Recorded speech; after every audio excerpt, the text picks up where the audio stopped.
Students, आज हम पढ़ेंगे बॉम्बे फिनोटाइप के बारे में। सबसे पहले अगर हम डिफाइन करना चाहें फिनोटाइप क्या है, तो फिनोटाइप कहते हैं किसी भी लिविंग ऑर्गेनिज्म की जो उसकी अपीयरेंस है, जो उसकी मॉर्फोलॉजी है कि वो दिखने में कैसा नजर आता है, उसे कहा जाता है उसकी फिनोटाइप। और बॉम्बे फिनोटाइप की बात करें तो बॉम्बे फिनोटाइप जो है ये ब्लड ग्रुप से रिलेटेड है। और ब्लड ग्रुप की अगर हम बात करें कि ब्लड ग्रुप में क्या होता है, तो ये ब्लड ग्रुप में होता क्या है कि एक जो लिविंग ऑर्गेनिज्म है, अगर हम उसके ब्लड ग्रुप की बात करें तो उसकी जो जीनोटाइप है, यानी कि उसके अंदर जो मौजूद उसकी एलील्स होंगी, वो क्या होती हैं, वो होती हैं आई ए और आई बी। लेकिन फिनोटिपिकली अगर हम उसका ब्लड ग्रुप देखें तो वो ओ ब्लड ग्रुप की तरह होता है। और अगर हम बात करें कि आई ए आई बी और ब्लड ग्रुप क्या है, तो हमें पता है कि जो ब्लड ग्रुप हैं वो 4 किस्म के हैं। और वो कौन से हैं? Blood group A, blood group B, blood group A B और ब्लड ग्रुप ओ। अब ए बी ब्लड ग्रुप की अगर हम बात करें तो जितने भी ब्लड ग्रुप है, ये ब्लड ग्रुप की अगर हम बात करें कि ये क्या है, तो ये एक ट्रेट है। और जितने भी ट्रेट हैं उनको कंट्रोल करने के लिए जीन्स मौजूद होती हैं, और जीन्स का जो ऑल्टरनेट वर्जन होता है वो होता है एलील। और अगर हम ए बी ब्लड ग्रुप की बात करें तो उसके लिए जो एलील मौजूद होती हैं वो होती हैं आई ए और आई बी। अब लिविंग ऑर्गेनिज्म जो है उसके अंदर एलील जो है वो आई ए और आई बी मौजूद होती हैं, लेकिन अगर हम उसका ब्लड ग्रुप देखें तो वो फिनोटिपिकली ओ ब्लड ग्रुप की तरह होता है। ये जो अगर हम इस जेनेटिक ट्रेट की बात करें तो ये एक रेयर जेनेटिक ट्रेट है, यानी कि बहुत कम पाया जाता है। और फर्स्ट टाइम अगर हम बात करें कि ये कहाँ पे रिपोर्टेड हुआ था, तो ये फर्स्ट टाइम इंडिया में रिपोर्टेड हुआ था। और इंडिया में कहाँ पे रिपोर्टेड हुआ था? इंडिया का एक सिटी है बॉम्बे, वहां पे रिपोर्टेड हुआ था। इस वजह से इसको कहा जाता है बॉम्बे फिनोटाइप। और इस फिनोटाइप में होता क्या है कि अगर हम बात करें कि ये ए और बी जो हैं, अगर हम इनकी बात करें तो ये ए और बी क्या होती हैं? ये एंटीजेंस होती हैं। और ये एंटीजेंस जो हैं ये कहाँ पे मौजूद होती हैं? ये मौजूद होती हैं ब्लड के अंदर जो रेड ब्लड सेल्स होते हैं, यानी कि जो खून के सुर्ख खुलिये होते हैं, उनके अंदर जो है ये एंटीजन मौजूद होती हैं ए बी। लेकिन जो बॉम्बे फिनोटाइप होती है उसमें क्या होता है कि उसमें जो है वो ए बी और एच एंटीजेंस जो है उसका एक्सप्रेशन नहीं होता। और जब उसका एक्सप्रेशन नहीं होता तो उसका जो ब्लड ग्रुप टाइप है वो ए बी नहीं बनता, बल्कि ओ टाइप बन जाता है। अगर हम बात करें कि ए और बी जो एलील हैं, इनकी अगर हम बात करें कि ये जो हैं इनके जीन्स जो हैं वो कहाँ पे मौजूद होते हैं, तो इनका जो जीन है अगर हम उनकी बात करें तो ह्यूमंस के अंदर जो क्रोमोसोम्स हैं, अगर हम उनकी बात करें तो ह्यूमन के अंदर टोटल 23 पेयर ऑफ क्रोमोसोम है। और ये जो 23 पेयर ऑफ क्रोमोसोम्स हैं उसमें से जो क्रोमोसोम नंबर 9 है, अगर हम उसकी बात करें तो यहाँ पे हम अपने सामने ये क्रोमोसोम नंबर 9 लेकर आ रहे हैं। ये जो क्रोमोसोम नंबर 9 है इसके ऊपर एक जीन मौजूद होती है जिसे कहा जाता है आई जीन।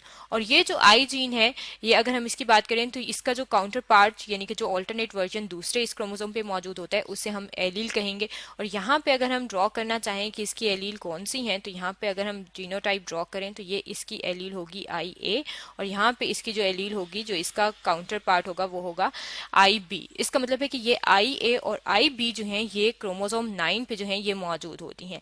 लेकिन अगर हम बात करें कि ब्लड ग्रुप ओ टाइप बन कैसे जाता है, तो उसके लिए जो है वो एक और जो जीन है जो कि क्रोमोसोम नंबर 19 पे मौजूद होती है, वो होती है एच जीन।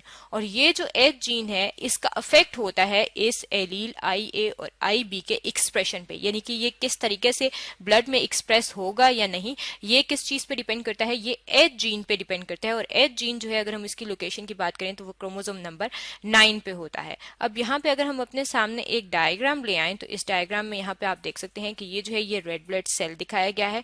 और ये जो रेड ब्लड सेल है यहाँ पे आप देख सकते हैं कि जब नॉर्मल फिनोटाइप होती है, यानी कि जब ए बी ब्लड ग्रुप होता है, तो क्या होता है कि यहाँ पे आप देख सकते हैं कि ये ए और बी दिखाया गया है।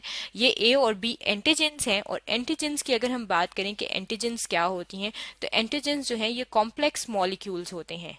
और ये कॉम्प्लेक्स मॉलिक्यूल किस चीज के होते हैं? ये होते हैं ग्लाइकोप्रोटीन्स के। ग्लाइकोप्रोटीन्स जो हैं ये दो चीजों से मिलकर बनती हैं, यानी कि इसमें क्या क्या चीजें शामिल होती हैं? इसमें शामिल होती हैं कार्बोहाइड्रेट्स और प्रोटीन। और कार्बोहाइड्रेट और प्रोटीन मिलकर एक जो है कॉन्जुगेटेड मॉलिक्यूल बना रहे हैं ग्लाइकोप्रोटीन। अब ये ग्लाइकोप्रोटीन जो है यहाँ पे अगर आप देखें तो ये एंटीजेंस जो है ये ग्लाइकोप्रोटीन है। और एंटीजेंस कौन सी हैं? दो टाइप्स की हैं, ए और बी।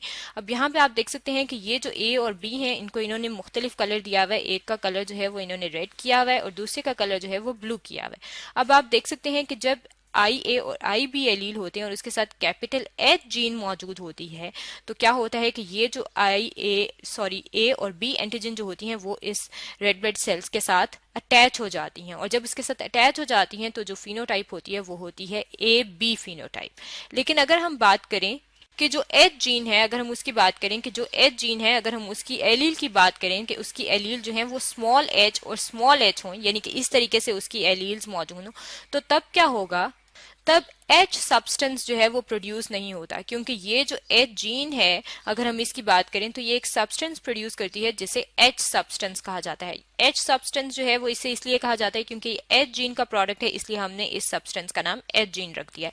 यहाँ पे अगर आप अपने सामने देखें तो ये आपको यहाँ पे ग्रीन कलर का एच सब्सटेंस नजर आ रहा है।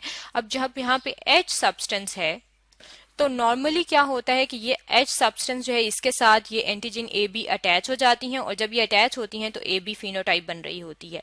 अब जब अगर हम बात करें कि ये एच सब्सटेंस प्रोड्यूस नहीं होता, जब ये दोनों एलील जो हैं वो स्मॉल एच होती हैं यानी कि रिसेसिव होती हैं, तो फिर क्या होता है कि एच सब्सटेंस जब प्रोड्यूस नहीं होता तो ए और बी एंटीजन जो होती हैं वो अटैच नहीं होती इस एच सब्सटेंस के साथ, और जब वो इस एच सब्सटेंस के साथ अटैच नहीं होंगी तो अटैचमेंट ना होने की वजह से ये जो है ये रेड ब्लड सेल्स के साथ अटैच नहीं होंगी, और जब रेड ब्लड सेल्स के साथ ये एंटीजन जो हैं वो अटैच नहीं होती तो हम कहते हैं कि एलील्स जो हैं वो बेशक आई ए और आई बी मौजूद हैं, लेकिन ये एंटीजन जो हैं क्योंकि वो रेड ब्लड सेल्स के साथ अटैच नहीं हो सकती, इसलिए इसका जो ब्लड ग्रुप टाइप है वो ए बी नहीं है। और जब उसका ब्लड ग्रुप ए बी नहीं होता और ए बी एंटीजन्स इस रेड ब्लड सेल्स के साथ मौजूद नहीं होती, तो वो किस ब्लड ग्रुप की तरह फिनोटिपिकली हमें जो है वो पता चलता है, वो ओ ब्लड ग्रुप की तरह हमें नजर आता है, क्योंकि जो ओ ब्लड ग्रुप है उसमें भी ए और बी एंटीजन जो हैं वो रेड ब्लड सेल्स के ऊपर मौजूद नहीं होती। और जब